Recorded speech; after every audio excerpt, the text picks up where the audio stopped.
ሰላም ጤና ይስጥልኝ እንደምን አላችሁ ዛሬ እጅግ በጣም ደስ በሚልና ሁላችንም በቤታችን ውስጥ በቀላሉ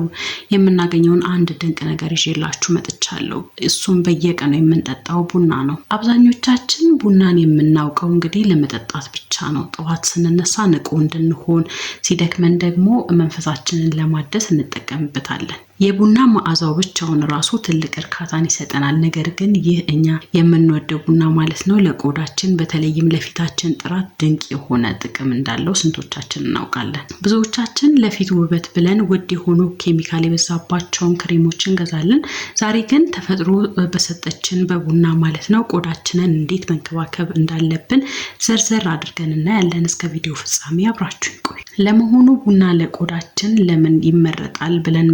ጠይቅ ማለት ነው ብዙ ሳይንሳዊ ምክንያቶች አሉት አንደኛውና ዋነኛው እንግዲህ ቡና በውስጡ በያዘው አንቲኦክሲዳንት ወይንም ደግሞ ጸረ ኦክሲዳንት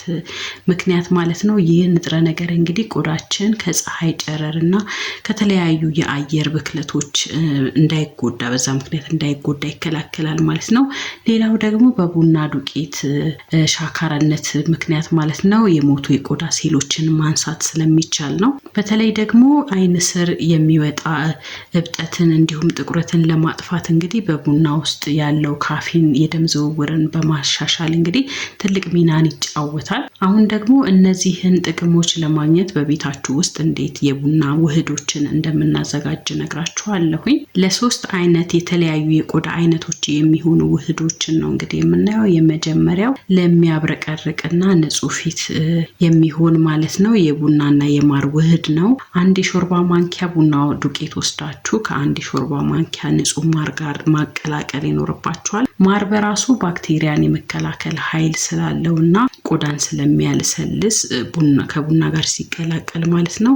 ለፊት ጥራት በጣም ተመራጭ ይሆናል ሁለተኛው ደግሞ ፊታችሁ ወዛማ ለሆነባችሁ ሰዎች ማለት ነው አንድ ሾርባ ማንኪያ ቡና ከአንድ ሾርባ ማንኪያ እርጎ ጋር በመቀላቀል መጠቀም ትችላላችሁ እርጎ በውስጡ ባለው አሲድ አማካኝነት ፊታችሁ ላይ ያለውን ቅባት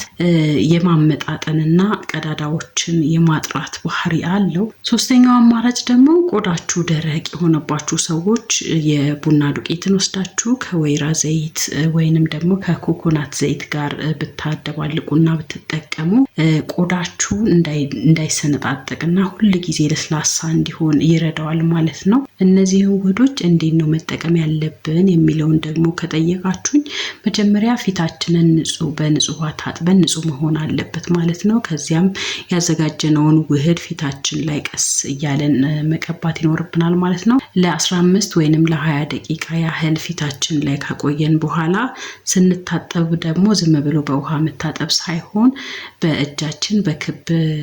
መልክ ማለት ነው ቀስ እያለን ማሳጅ ማድረግ ይኖርብናል ይህን ስናደርግ የሞቱ ሴሎች በዚህ ሰዓት ነው የሚነሱት ማለት ነው ጥንቃቄ መደረግ ያለባቸው ነገሮች ደግሞ ፊታችንን ስናሽ እንግዲህ በጣም በኃይል የምናሽ ከሆነ ቆዳ ሊቆጣ ስለሚችል ጥንቃቄ ያስፈልጋል ሌላው ደግሞ ሙሉ ፊታችንን ከመቀባታችን በፊት የተሰራውን ውህድ በእጃችን ጀርባ ላይ ቼክ ብናደርገው ምክንያቱም አለርጂ ሊኖርበት ይችላል አንዳንድ ሰው እሱን ቼክ አደረግን በኋላ ነው ሙሉ ፊትን መቀባት የሚያስፈልገው ይህንን የቡና ማስክ እንግዲህ በሳምንት ከአንድ ወይንም ከሁለት ጊዜ በላይ መጠቀም አይመከርም ምክንያቱም ቆዳም ደግሞ እረፍት ስለሚያስፈልገው ማለት ነው በአጠቃላይ እንግዲህ ውበት ሲባል የግድ ውድ የሆኑ ነገሮችን መግዛት ማለት አይደለም ተፈጥሮ በቤታችን ውስጥ በሰጠችን ቀላል ነገሮች ራሳችንን መንከባከብ እንችላለን ዋናው ነገር ትዕግስትና በየጊዜው መጠቀም መቻል ነው ማለት ነው እንግዲህ ቡናን ለመጠጥ ብቻ ሳይሆን ለውበትም ጓደኛ ብታደርጉት ውጤቱን በአጭር ጊዜ ታገኙታላችሁ ማለት ነው ለዛሬ የነበረኝ ቆይታ ይሄንን ይመስላል እናንተም ይሄንን የቡና ውህድ እንግዲህ ሞክራችሁት ውጤቱን ኮሜንት ላይ አሳውቁኝ በሚቀጥለው ቪዲዮ በሌላ ርዕስ እንገናኛለን እስከዛው ድረስ ቸር ሰንብቱ አመሰግናለሁ